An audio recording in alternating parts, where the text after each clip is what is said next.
hiperaktif adalah suatu kondisi yang dialami anak-anak yang menunjukkan perilaku tidak bisa diam. Perilaku hiperaktif biasanya seperti tidak mampu berkonsentrasi, melakukan gerakan-gerakan konstan, dan berkeliling tidak jelas. Penyebab anak hiperaktif. Anak yang hiperaktif disebabkan oleh beberapa faktor. Berikut merupakan faktor-faktor yang sering ditemukan di antara sebagai berikut. 1. Memiliki gangguan ADHD atau Attention Deficit Hyperactivity Disorder. 2. Mengalami gangguan pada sistem saraf utama atau pada otak. 3. Mengalami gangguan emosi. 4. Mengalami gangguan hipertiroid. 5. Pengaruh fenol tinggi pada tubuh anak dengan autisme. Video ini juga akan membahas penyebab hiperaktif, khususnya karena pengaruh fenol tinggi pada tubuh anak autisme. Anak dengan autisme seringkali kita lihat mempunyai perilaku yang sangat berbeda dengan anak-anak lainnya. Hal ini disebabkan salah satunya karena pengaruh makanan yang tidak cocok untuk anak autisme, yaitu makanan yang mengandung fenol tinggi. Pengaruh fenol pada tubuh seperti muncul ruam, suasana hati tidak mood, sering buang air besar, dan sering buang air kecil. Bagaimana cara menghindari agar tidak hiperaktif, khususnya yang disebabkan karena pengaruh fenol pada tubuh anak dengan autisme, yaitu diet makanan yang mengandung fenol tinggi, seperti makanan yang mengandung bahan perasa, bahan pengawet, dan bahan perwarna, atau tomat, apel, kacang tanah, anggur merah, pisang, semua jenis jeruk, coklat, madu, vanila, dan lain-lain.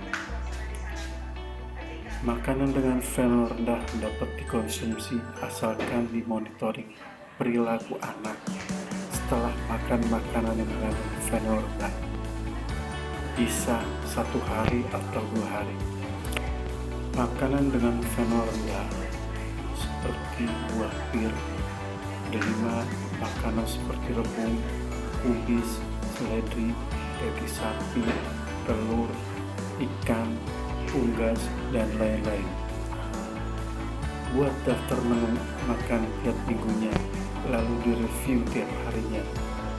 Jika ada salah satu penyebab makanan menjadi hiperaktif, maka harus dieliminasi.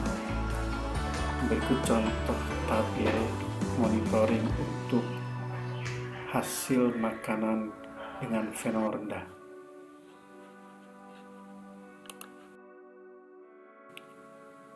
Kita buka file contohnya di folder khusus. Berikut filenya dengan judul jadwal menu dan efeknya periode Agustus untuk minggu pertama. Judul tabel sebagai berikut: menu, waktu, BAB, BAK, dan perilaku. Pada hari Senin, contohnya, menunya adalah nasi beras coklat tambah sayur buncis. Pagi hari, BAB-nya 2, BAK 4. Perilakunya normal. Siang hari, dengan menu yang sama,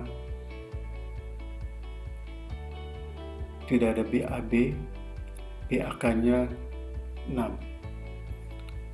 Tapi di siang hari ditambah dengan makan buah sirsak. Memang ada aktivitas hiperaktif,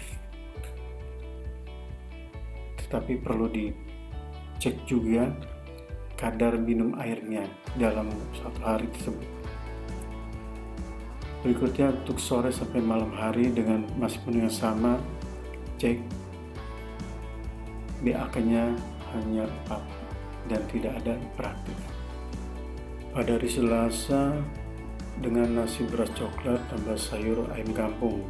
Pagi hari BAK 1, BAK-nya 4 perilaku normal. Di siang hari PHK 3 perilaku normal. Ditambah makan jambu kristal, ada hiperaktif dan responnya langsung hiperaktif, harus dieliminasi. Di sore hari dengan menu yang sama, itu nasi, beras coklat, dan ayam kampung, tidak ada hiperaktif. Bagaimana cara mengatasi anak yang hiperaktif, khususnya yang disebabkan karena pengaruh fenol pada tubuh anak autis yang menyebabkan sering buang air kecil? 1. Jika sering buang air kecil akan muncul hiperaktifnya, maka anak harus sering-sering diajak buang air kecil tiap 10 sampai 30 menit untuk mengurangi cairan di kantung kemihnya. 2. Setelah buang air, lanjutkan dengan mengalihkan dengan belajar, misal dengan belajar yang paling disuka. Kartu mana? Ya. Iba, lihat. Sendok, mana sendok? Sendok pintar. Jepitan, lihat. Jepitan, jepitan, lihat. Iya. Piring, mana piring bang? Pintar. Gelas, mana gelas? Pintar.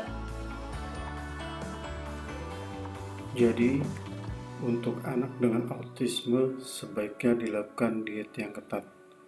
Bapak Ibu harus buat daftar makanan mengandung fenol tinggi dan fenol rendah, sehingga makanan dengan fenol tinggi bisa langsung dihindari dan dieliminasi. Sedangkan makanan dengan fenol rendah bisa dilakukan pengawasan setiap habis makan. Jika makanan tersebut menyebabkan hiperaktif dalam waktu dekat atau sampai 2 hari setelahnya, maka harus dieliminasi. Demikian video kali ini, semoga bermanfaat, khususnya untuk orang tua yang memiliki anak dengan autisme. Silahkan di-share ke teman-teman atau saudara, atau jika ada yang mempunyai pengalaman yang berbeda atau pertanyaan, silahkan tulis di kolom komentar.